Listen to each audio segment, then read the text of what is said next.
సింధూర వాళ్ళ అత్తమ్మ మాటలే ఆలోచిస్తూ ఉంటుంది. మీకు ప్రేమ పెళ్ళే ముఖ్యం. పెద్దవాళ్ళ మనసు అక్కర్లేదు. పెద్దవాళ్ళ మమకారం అక్కర్లేదు అని చెప్పేసి సింధూరని అన్న మాటలు గుర్తు చేసుకుంటూ ఉంటుంది. ఈలోపే చంటి అయితే ఇక సింధూర మెడలో తాళి కట్టిన విషయాన్ని గుర్తు చేసుకుంటూ చెంచలమ్మ గారి మాటలు కూడా గుర్తు చేసుకుంటారు. ఏంటి అమ్మాయి గారు నిజంగా నేను కట్టిన తాళి ఉంచుకున్నారా? తీసేస్తారా? ఒకవేళ తాళి మెడలో ఉంటే అమ్మగారు నా పరువు కోసం ప్రాణం ఇచ్చే మనిషి. అలాంటి మనిషికి నేను ద్రోహం చేసినట్టు అవుతుంది. అన్యాయం చేసినట్టు అవుతుంది. కాబట్టి నేను చచ్చిపోయినా పర్వాలేదు కానీ అమ్మాయి మెడలో మాత్రం తాళి ఉండకూడదు. అలాగే నేను చెంచలమ్మ గారి పరువు పోవడానికి కారణం కాకూడదు అని చెప్పేసి ఇక చంటి అయితే సింధూర దగ్గరికి వస్తారు. అమ్మాయి గారు అనగానే ఏంటి చంటి అని చెప్తుంది. అమ్మాయి గారు నేను కట్టిన తాళి మీ మెడలోనే ఉంది కదా అని అనగానే సింధూర ఒకసారిగా షాక్ అయి చూసి ఏంటి ఏళ్లపాల లేకుండా ఇప్పుడు అడుగుతున్న తాళి గురించి అని చెప్పేసి వెళ్ళిపోతూ ఉంటారు. సింధూరని చంటి చేయి గట్టిగా పట్టుకుంటారు. చంటి ఏంటి ఇది ఎవరైనా చూస్తే బాగోదు వదులు అని చెప్పగానే లేదమ్మాయి గారు మీ మెడలో తాళి ఉంది.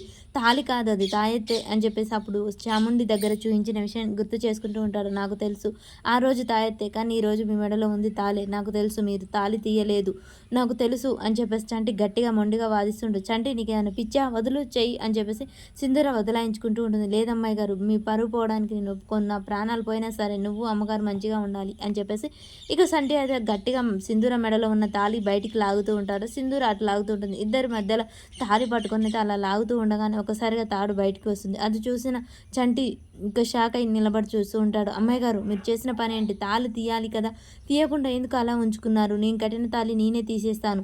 ఈ తాళి మీ మెడలో ఉండడానికి వీల్లేదు. మీ పరువు పోవడానికి నేను ఒప్పుకోను అని చెప్పేసి ఇక అలా పట్టుకొని గట్టిగా లాగుతూ ఉంటాడు. చంటి వదులు అని గట్టిగా సింధూర వదలాయించుకొని నాకు ఎప్పుడు ఏం చేయాలనో తెలుసు. నువ్వు చెప్పాల్సిన అవసరం లేదు. నువ్వు వెళ్ళిపో సైలెంట్గా ఇక్కడి నుంచి. ఈ తాళి ఏం చేయాలో నాకు తెలుసు అని చెప్పగానే అమ్మాయి గారు మీరు ఒప్పుకోకపోయినా ఆ తాళి కట్టింది నేను కాబట్టి ఆ తాళి తీసే అధికారం నాకే ఉంది. నేనే తీయాలి అని చెప్పేసి చంటి మళ్ళీ గట్టిగా తాడినైతే తీయబోతూ ఉండగానే చక్రం వచ్చి గట్టిగా లాగుతాడు. చంటి ఏంట్రా నువ్వు చేసే పని? నీకు ఇష్టం ఉన్నా లేకున్నా ఆడదాని మెడలో ఒకసారి తాళి పడిందంటే అది పెళ్లితో సమానం రా. నీకు అర్థం కావట్లేదు. ఏంటి పెళ్ళా? అవును చంటి ఇది పెళ్ళే అని చెప్పగానే మీరిద్దరు అబద్ధం చెప్తున్నారు నన్ను తిక్కలోని చేస్తున్నారు కదా అని చెప్పేసి చంటి అంటూ ఉంటాడు.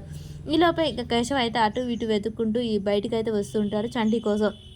ఇంకా వీళ్ళు ముగ్గురు మాట్లాడుకుంటూ ఉంటారు. నీకు ఇష్టం ఉన్నా ఇష్టం లేకున్నా ఇది నీకు జరిగింది పెళ్ళే అర్థమవుతుందా? అమ్మాయి గారిని ఇబ్బంది పెట్టకు అని చెప్పగానే ఏంటి మీరు చెప్పేది?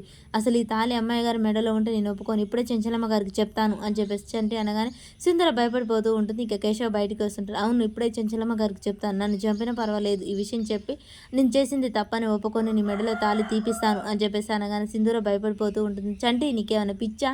నేను చెప్పేది అర్థం చేసుకో ఎందుకు వినవు అని చెప్పేసి సింధూర అయితే గట్టిగా చంటికి చెప్పాలని చూస్తూ ఉంటుంది. కానీ చంటి అవేమి పట్టించుకోకుండా లేదు నేను చేసింది తప్పు తప్పు అంటూ ఉంటాడు.